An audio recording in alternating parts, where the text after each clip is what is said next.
Teman-teman, kemarin kita membahas satu tema yang didasarkan kepada sebuah pertanyaan, apa yang dimaksud dengan Asmaullahil Husna, nama-nama Allah yang baik. Apa yang dimaksud dengan nama-nama yang baik itu?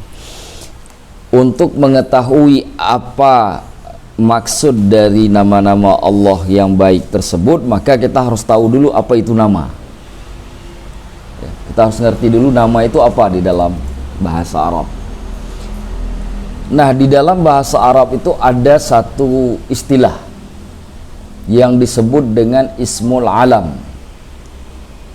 Al-alam itu suatu sebutan yang menunjukkan kepada yang disebut. Misalkan saya sebut Jakarta. Kalau saya sebut Jakarta, maka kita paham bahwa yang dimaksud dengan Jakarta adalah ibu kota Indonesia. Jadi kita tidak terbayang ibu kota Thailand, ibu kota Malaysia, ibu kota Singapura, kita tidak terbayang. Yang terbayang hanya ibu kota Indonesia. Nah, penyebutan Jakarta itu di dalam bahasa Arab disebut dengan ismul alam. Begitu juga dengan nama orang, nama malaikat, nama jin, nama tempat, nama ibu kota. Itu semuanya bagian dari ismul alam, semuanya. Nah, secara lebih terperinci, alam ini terbagi kepada 3 bagian. Yang pertama disebut dengan al-ismu, yang artinya adalah nama. Apa maksud daripada nama? Nama merupakan sesuatu yang menunjukkan kepada yang dinamakan, itu nama. Misalkan kita sebut matahari, maka kita kebayang matahari itu seperti apa. Tidak terbayang oleh kita itu bulan, planet, ataupun mungkin bintang, walaupun bentuknya mirip seperti bentuk matahari. Itu disebut dengan nama. Saya sebut misalkan namanya Habibullah, tak terbayang kita Habibullah itu tinggalnya di Bekasi, baru menikah, dulu cepat datang, sekarang agak telat-telat dikit. Nah, nggak kebayang. Nggak kebayang. Kenapa? Karena namanya Habibullah. Jadi seperti itu. Jadi sudah, itu namanya. Kita sebut lagi semut. Ketika kita sebut semut, yang kebayang kita binatang kecil, jalan di atas kaki, sering berada di tanah ataupun di lantai. Dia sangat suka dengan hal-hal yang manis, terutama gula. Yang kebayang, nggak kebayang ketika kita misalkan nyebut semut, badannya besar, kupingnya gede betul, kemudian punya belalai, punya apalagi ekor, dan seterusnya. Tidak terbayang seperti itu. Itu namanya nama. Nama adalah sesuatu yang menunjukkan kepada yang dinamakan. Itu yang pertama. Yang kedua, nama tersebut dia merupakan peletakan yang pertama. Kenapa disebut dengan peletakan pertama? Setiap orang yang baru lahir, maka ketika dia dipanggil atau ditetapkan sebutan untuk dirinya, maka sebutan yang pertama itulah yang disebut dengan nama. Rasulullah SAW ketika beliau lahir diberi nama Muhammad, maka Muhammad itu adalah nama buat beliau. Sedangkan sebutan seperti Abul Qasim, Rasulullah, itu bukan nama beliau. Nah, itu bukan nama. Kenapa? Karena bukan peletakan yang pertama. Bisa dipahami sampai di sini? Itu bagian yang pertama dari alam, nama. Yang kedua, laqab. Laqab itu disebut dengan, atau kita artikan dalam bahasa Indonesia itu gelar. Gelar. Laqab itu diberikan, pertama harus dipahami, karena ada tingkatan derajat, baik itu tinggi maupun rendah, baik itu mulia ataupun hina. Itu yang pertama. Kemudian laqab itu merupakan peletakan yang kedua. Kenapa peletakan yang kedua? Karena dia selalu datang setelah nama. Tidak ada orang yang begitu lahir langsung dapat laqab, tidak ada. Mesti nama dulu. Dia pasti datang setelah nama. Misalkan kita sebut Rasulullah, utusannya Allah. Nah, itu laqab buat Nabi Muhammad sallallahu alaihi wasallam. Kita sebut Khalilullah, itu laqab buat Nabiullah Ibrahim. Kita sebut Ruhullah, nah, itu laqab buat Nabi Isa. Kalimullah, itu laqab buat Nabi Musa. Dan seterusnya dan seterusnya. Karena itu semuanya datang setelah nama. Nah, itu laqab. Yang ketiga disebut dengan kunyah, atau yang biasa kita kenal dalam bahasa Indonesia nama panggilan. Nama tapi ada panggilan, nama panggilan. Kunyah namanya. Di dalam tradisi Arab, kunyah itu, nama panggilan itu, dia selalu disandingkan dengan nama kerabat. Baik itu ayah, ibu, adik, kakak, abang, nah itu namanya kunyah. Maka kita katakan Rasulullah kunyahnya Abul Qasim, ayahnya Qasim, karena Qasim merupakan anak laki-laki yang paling tua dari Nabi SAW. Beliau dipanggil dengan Abul Qasim. Uthman bin Affan, nama kunyahnya Abu Abdillah. Nah, seperti itu. Antum siapa anak pertamanya saya lengkapnya? Anak pertama? Abu Thaqif. Jazakallah. Abu Thaqif itu kunyah. Dan itu nggak dimiliki sampai kita punya saudara. Kata Syekh Mutawalli Sya'rawi, kunyah sama dengan laqab juga merupakan peletakan yang kedua. Nah, kenapa bukan yang ketiga? Kenapa harus kedua? Karena sebagian orang ada yang menyebutkannya kunyah itu peletakan ketiga. Penyebutan peletakan ketiga kurang tepat. Kenapa? Karena ada orang yang nggak punya laqab tapi dia punya kunyah. Maka pada posisi itu bukan lagi dia posisi peletakan ketiga, dia peletakan kedua. Nah, begitu juga ada orang yang punya laqab nggak punya kunyah. Nah, jadi laqab dan kunyah tidak semua orang punya. Bisa ada, bisa tidak. Tapi nama semua orang punya. Contoh misalkan yang diberikan oleh Syekh Mutawalli Sya'rawi, ada orang namanya misalkan Muhammad, tapi dia bodoh betul. Karena bodoh sekali diajarin nggak bisa-bisa, dipanggillah dia al-jahil. Nah, al-jahil itu laqab, gelar. Tetapi kalau dia baru lahir langsung dipanggil al-jahil, itu jadi nama, bukan lagi laqab. Bodoh itu jadi nama, bukan lagi laqab, bukan lagi gelar. Kenapa? Karena itu peletakan pertama. Makanya hati-hati, saya ingatkan bahwa ketika kita ngasih nama anak pada peletakan pertama itu cari makna yang terbaik. Rasulullah Muhammad, orang yang terpuji, itu artinya. Jadi ketika orang manggil Muhammad, maka itu sama seperti doa, ya kan? Seperti doa. Cuma susah juga orang kita di Indonesia namanya bagus, Muhammad, ya kan? Dipanggilnya Mat, kesini dulu bentar, nggak ada arti, hilang. Mimnya sama ha hilang. Mat, mana ada mat? Mat apa itu mat? Pegang bahasa Aceh itu. Ada lagi Ibrahim, ya, Ibrahim jadi Boim. La ilaha illallah Muhammadur Rasulullah. Apa arti Boim? Jadi menghilangkan, ya, menghilangkan maksud. Jadi kalau teman-teman nanti suatu hari menikah, punya anak, jangan disingkat-singkat panggilnya, panggil yang sempurna. Namanya Muhammad, panggil Muhammad. Nama anak Abdurrahman, jangan panggil Man, jangan. Abdurrahman, ya panggil, ya Abdurrahman, sini dulu, ayah butuh sama kamu. Jangan panggil Man, panggil nama anak yang lengkap, karena itu bisa kalau diniatkan jadi doa, bisa jadi doa, insyaallah.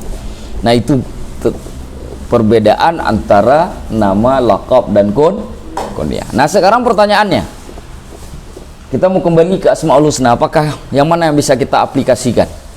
Apakah tiga-tiganya, atau satu saja, atau dua saja dari tiga pembagian dari alam? Nah, Coba lihat halaman 19.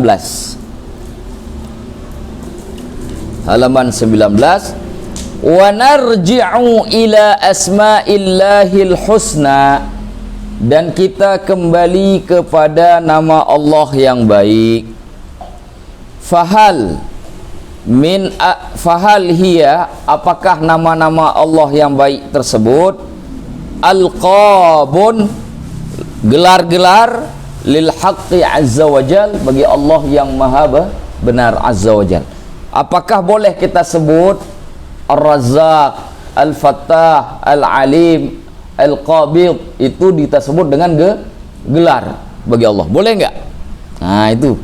Kalau nama sudah jelas, Asmaul Husna, sudah jelas nama-nama yang baik. Kalau saya menyebut itu gelar, boleh tidak?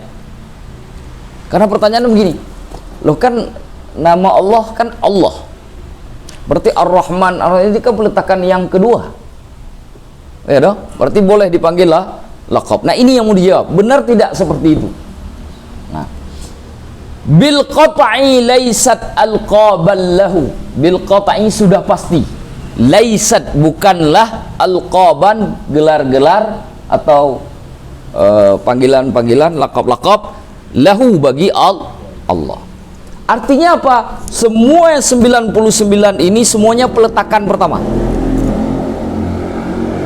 bagi Allah, sehingga tidak pantas disebut laqab. Jadi tidak boleh kita mengatakan Ar-Rahman itu laqab bagi Allah, tidak boleh. Tidak boleh kita katakan Ar-Razzaq itu laqab. Nah, kalau laqab tidak boleh, apalagi kunyah. Karena Allah nggak punya ayah, nggak punya anak, nggak punya saudara.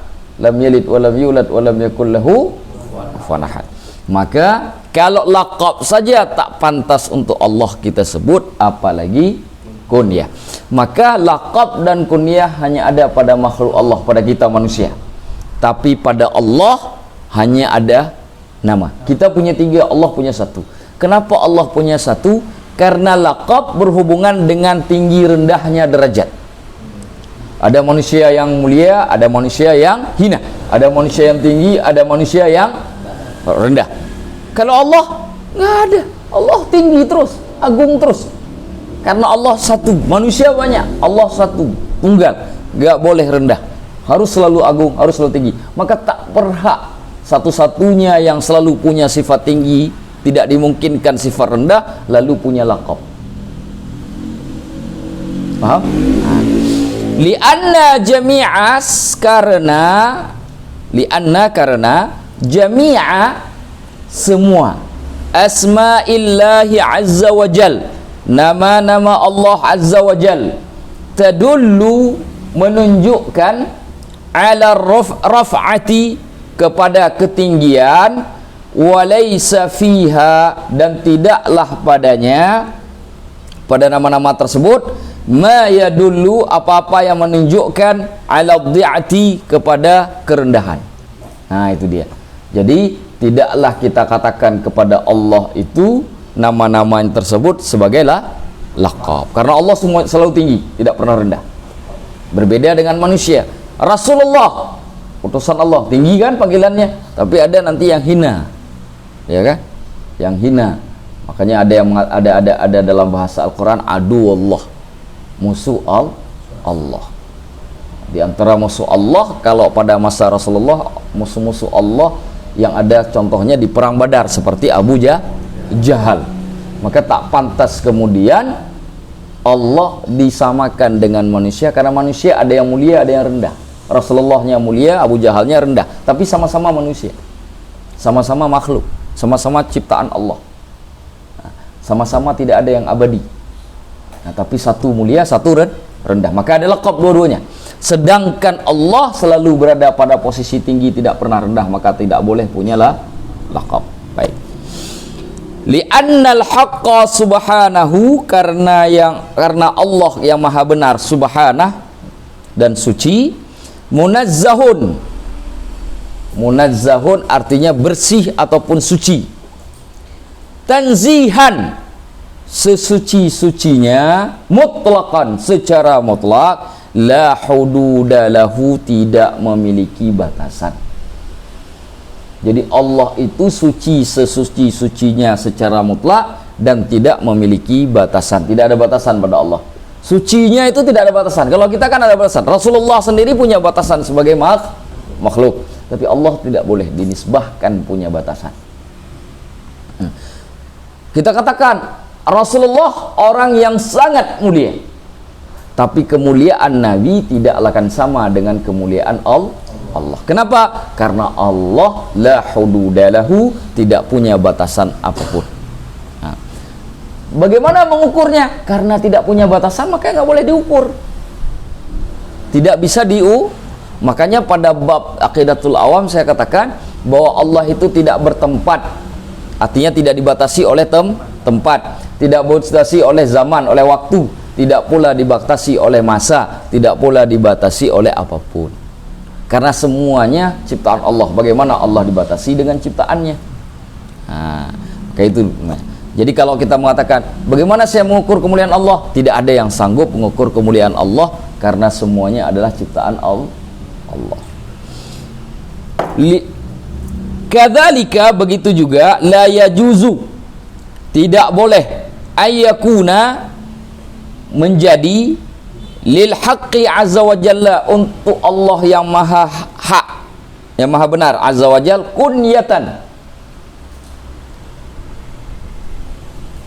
nama panggilan, li'annahu, karena Allah subhanahu wa ta'ala wahidun, satu, ahad, tunggal, fardun, sendiri, samadun, yang dibutuhkan atau diinginkan atau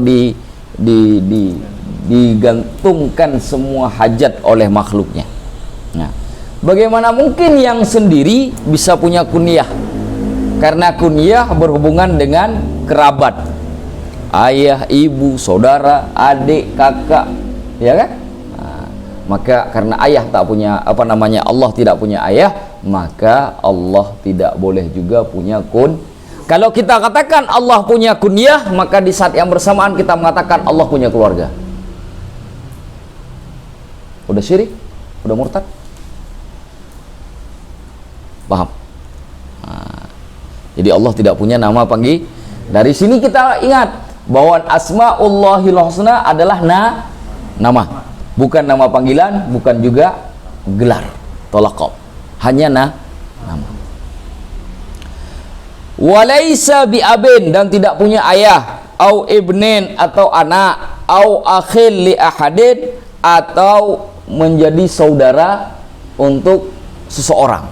Nah, Allah itu bukanlah ayah, bukanlah anak, ataupun saudara untuk seseorang. Fahuwa subhanahu, dan dialah Allah yang maha suci, lam yalid wa lam yulad, tidak melahirkan dan tidak dilahirkan, tidak beranak dan tidak diperanakkan. Idzan, kalau begitu, fal asmaul husna, maka al asma al husna lil haqqi azza wajal, bagi Allah yang maha azza wajal, dia adalah tilkal asma, nama-nama itu, allati wada'aha, yang Allah letakkan nama-nama tersebut, lidalalati ala dzatihi, untuk menunjukkan kepada zatnya. Jadi itu adalah nama yang menunjukkan kepada zat Allah. Wa hadhihi dalalah, penunjukan ini, tanqasimu, dibagi ila qismain, kepada dua bagian. Ingat, pertama, dalalahnya penunjukan itu bukan ditetapkan oleh manusia, tapi Allah sendiri yang menetapkan. Ya, artinya apa? Asmaul Husna itu bukan campur tangan kita manusia, kita yang menetapkannya untuk Allah, tetapi Allah yang meletakkan untuk dirinya sendiri, untuk zatnya, menunjukkan zatnya, dan dibagi kepada dua. Yang pertama disebut dengan dalalah alamiyah, petunjuk yang bersifat alamiyah, nama. Alam tadi kan, alam terbagi tiga, pada Allah hanya satu, isim saja. Laqab dan kunyah nggak boleh. Berarti kalau disebut dalalah alamiyah, pada Allah hanya berhubungan dengan isim, nama saja. Yang kedua, dalalah wasfiyah, penunjukan yang berhubungan dengan sifat. Yang satu yang berhubungan dengan nama, yang satu berhubungan dengan sifat. Masih ingat nggak ketika saya katakan dulu di awal-awal bahwa setiap nama mengandung sifat, tapi setiap sifat belum tentu memiliki nama. Masih ingat? Nah, ini dia kenapa dibagi dua. Ada dalalah. Nah, tetapi di Asmaul Husna itu keseluruhannya 99, ada yang alam, ada yang wasfiyah, ada yang alamiah, ada yang wasfiyah, dari 99. Mana kaitan dengan yang pelajaran sudah pernah kita pelajari di Aqidatul Awam? Mana? Terkait dengan sifat zat dan sifat fi'il. Masih ingat? Sifat zat dan sifat fi'il. Apa itu sifat zat? Sifat zat, sifat yang melekat dengan zat Allah, tidak berhubungan dengan makhluk. Allah maha mendengar, Allah maha kuasa. Makhluk ada atau tidak ada, Allah maha kuasa. Tapi ada sifat fi'il. Sifat fi'il itu berhubungan dengan makhluk. Allah kasih rezeki. Kalau nggak ada makhluk, Allah nggak mungkin ngasih rezeki ke dirinya, karena Allah nggak butuh rezeki, karena rezeki itulah ciptaan Allah. Maka rezeki itu berhubungan dengan makhluk. Makanya disebut fi'il, perbuatan. Sifat perbuatan Allah. Adapun yang zat yang melekat dengan Allah secara khusus. Bisa dipahami? Saya kira begitu.